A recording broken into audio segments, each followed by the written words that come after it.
मुख्य सहर कोलकाता स्थित आरजीकर मेडिकल कॉलेज 31 वर्षीय डाक्तर को बलात्कार धर्षण और हत्या करा जायतिबा घटनार बड़ खुलासा। घटनाटी दिनकू दिन भिन्न मोड़ नौची। सीबीआई तनाघना चली। हत्यार शिकार होइतबा डाक्तर पिता संदेह करुछंती जे तांकु सेमिनार हॉल रे ही हत्या करा जायछि एवं सीबीआई तदंतरे तांकर विश्वास रहिछि। तांको मां कहिसंती जे आरजीकर डाक्तरखाना जीवाकू झियो पसंद करुनथिला। सहकर्मी माने विश्वास करंती जे तांकू टार्गेट करा जायथिला कारण से डाक्तरखाना संपर्क रे अधिक जानिथिले। से माने विश्वास करंती जे यह एक साधारण अपराधर मामला नुहे कारण पीड़ितांकू टार्गेट करा जाई पारे। पीड़ितांको डायरी रु जानी पारिछंती जे क्रमागत 36 घंटा शिफ्ट सहित अनेक कार्य चापर थिले। तांकर जने सहकर्मी टाइम्स ऑफ इंडिया को मध्य कहिसंती जे प्रशिक्षकଙ୍କ मृत्यु बलात्कार व हत्या मामला नुहे। नमस्कार दर्शक, जीटीवी भारत ओडिया न्यूज चैनल को आपन को स्वागत करूची। मो रामदास खबरटी को शेष जाए देखंतु, आवश्यक स्थले शेयर करंतु, कमेंट करी सचेतन करंतु। पुणी तांको सहकर्मी पचारिछंती जे अभियुक्त संजय राय किपरि जानिले जे पीड़िता जनक सेमिनार हॉल रे एकुटिया अछंती। रय किछि बड़ माछ द्वारा षडयंत्रर अंश होई पारंती। तांको टार्गेट करा जायथिला। नागरिक स्वेच्छासेवी किपरि जानिले जे से सेतबेले सेमिनार हॉल रे एकुटिया थिले। अन्य जने सहकर्मी दाबी करिछिंती जे पीड़िता तांको विभाग रे एक संभाव्य ड्रग सिफनिंग याकेट खोलिबा को चेष्टा करुछंती बोली से कहिथिले। बोध हुए से किछि विषय उपरे बहुत किछि जानिथिले। 31 वर्षीय डाक्तरଙ୍କ मां प्रकाश करिछंती जे आक्रमणर किछि दिन पूर्वरु तांको झियो डाक्तरखाना जीवाकू अनिच्छा प्रकाश करिथिले। मां कहिछंती जे से आउ आरजीकर डाक्तरखाना को जीवाकू पसंद करंती नाही। से माने आम मृत झियर चेहरा देखिबा पई आमको अनुमति देउ नथिले। आमे निवेदन जारी रखिथलु किंतु तांको चेहरा देखिबा को अनुमति पाइलु नाही।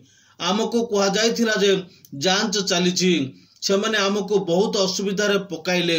पीड़ितांको पिता संदेह करुछंती जे तांको झियो को सेमिनार हॉल रे ही हत्या करा जायछि। से कहिसंती आमे पुलिस रो अवसान घटाई सीबीआई को जणाइथिलु। वर्तमान सेमिनार हॉल रे तांको हत्या करा जायथिबा संदेह करा जाउछि। तांको हुए तो अन्य केउठारे हत्या करा जाई थाई पारे। सीबीआई तदंतरे से आत्मविश्वास प्रकाश करबा सह दायी व्यक्तिंक पई कठोर दंड दाबी करिसंती। चेस्ट विभागर तृतीय महला सेमिनार हॉल निकटरे डाक्तरखानार जरूरीकालीन बिल्डिंग रे नवीकरण कार्य गुरुत्वपूर्ण प्रमाण लुचाइबा को लक्ष्य रखा जायतिबा संदेह रे तांको मंतव्य आसीछि। कोलकाता डाक्तर बलात्कार मामला शरीर तरल पदार्थ ग्राम रे माप करा जाय नाही किंतु एमएल रे टीएमसी रो महुआ मैत्रा कहिसंती कोलकातार आरजीकर मेडिकल कॉलेज रे 31 वर्ष वयस्क डाक्तर को बलात्कार और हत्या करा जायतिबा घटना को केंद्र करी सारा देश रे विरोध प्रदर्शन करा जायतिला। यहाकू 2012 दिल्ली मामला सह तुलना करा जायतिला। जने पुलिस स्वेच्छासेवी को गिरफ्त करा जायतिला। आरजीकर मेडिकल कॉलेज एवं हॉस्पिटल रे बलात्कार और हत्या करा जायतिबा अभियोग होइतिबा कोलकातार जने स्नातकोत्तर प्रशिक्षणक शेषकृति शीघ्र करा जायतिला। जेहेतु तांको पिता पश्चिम बंग रे ही घटनार अभियोग करिथिले एवं सरकारक कार्यकलाप को असंतोष व्यक्त करी से दाबी करिसंती। शवदाह रे 3टी मृतदेह थिला किंतु तांको झियर मृतदेह प्रथमे शवदाह करा जायतिला। एएनआई अनुसार से कहिसंती जे मुख्यमंत्री न्याय प्रदान विषय कहउछंती किंतु उद्यम सफल हेउ नाही। ममता बनर्जी एथिरे संतुष्ट नुहंती एवं कोनोसी क्षतिपूर्ण देबा को मना करि दैछंती। अगस्त 9 रे एकाधिक आहत अवस्था रे मृत 31 वर्षीय तालीम प्राप्त डाक्तरଙ୍କ पिता ए घटना रे चलिथिबा केंद्रीय तदंत ब्यूरो को नहीं असंतोष व्यक्त करिसंती। से कहिसंती विभाग किंबा कॉलेज रु केही हमकु सहयोग करि नाहंती। समग्र विभाग एथिरे जड़ित अछंती। अनुसंधान कोनोसी फलाफल देई नाही। आमे आशा करूछु जे फलाफल मिलिबो। कोलकाता डाक्तर बलात्कार मामलें बीजेपी टीएमसी को दुर्दांत कवर अप बोली अभियोग करिबा परे बंगला सरकार 42 डाक्तर स्थानांतर बातिल करिसंती।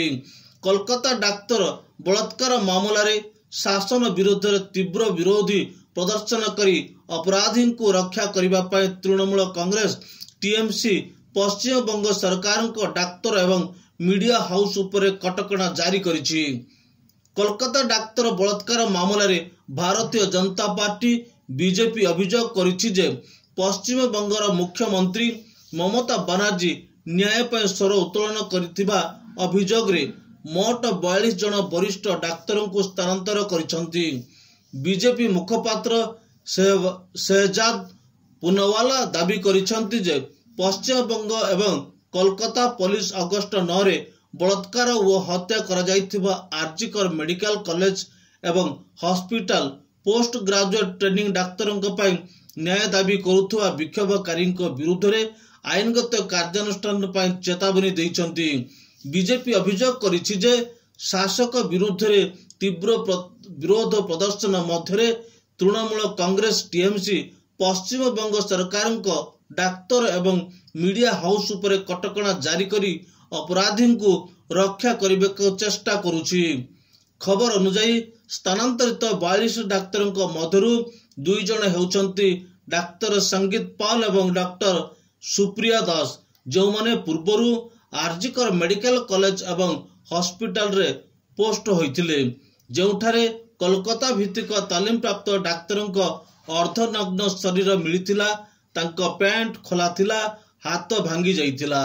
Bureau report GTV Bharat Odia. खबरटी को शेष जाए देखिथिबारु आपनकु धन्यवाद। पुणी देखा अन्य एक खबर रे, सेही समय पर्यंत विदाय नौची। नमस्कार।